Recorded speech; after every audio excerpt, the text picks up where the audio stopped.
الحمد لله نحمده ونستعينه ونستغفره ونؤمن به ونتوكل عليه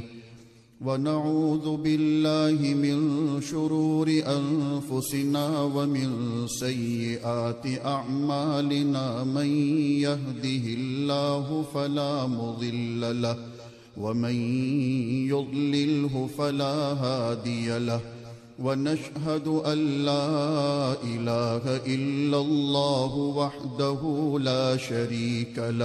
لا شريك له ولا نظير له ولا مثل له ولا مثال له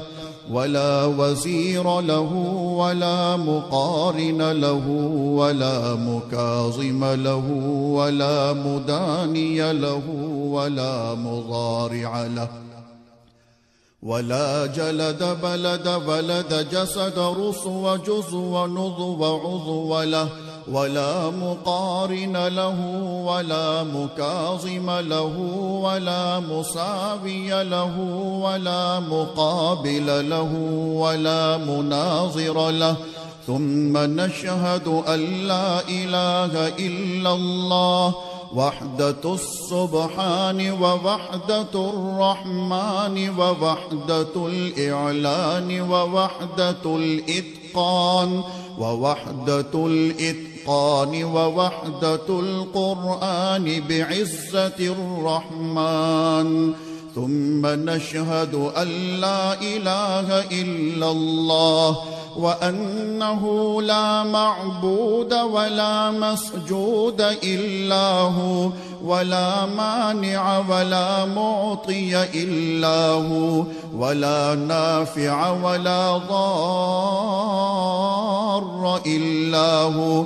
ولا كاشف الضر والبلاء ولا مجيب السؤال والدعاء إلا هو ولا ناصر ولا نصير ولا قادر ولا قدير إلا هو ثم نشهد أن سيدنا وسندنا ونبينا ومولانا مؤيدنا مخدومنا منظومنا معصومنا مقصومنا مقصودنا أجدر الخلق جديرنا أعظم الخلق وأشرف الخلق وأحسن الخلق وأجمل الخلق وأكمل الخلق وأنور الخلق من الحسن والصدارة والولاية والحكاية والعناية والهداية والأمانة والإمامة أعلانا وأجلانا وأتقانا وأزهدنا وأرفقنا وأنورنا وأخترنا وأكبرنا أحمر أنور أجدر أطفل أوثق أنور أجمل أكمل له ثم نشهد أن سيدنا وسندنا وشفيعنا وشفيقنا خاتم الأنبياء والمرسلين وأفضل الخلائق سيد الأولين والآخرين أحمد الأنبياء محمدا عبده ورسوله الذي أرسله إلى الناس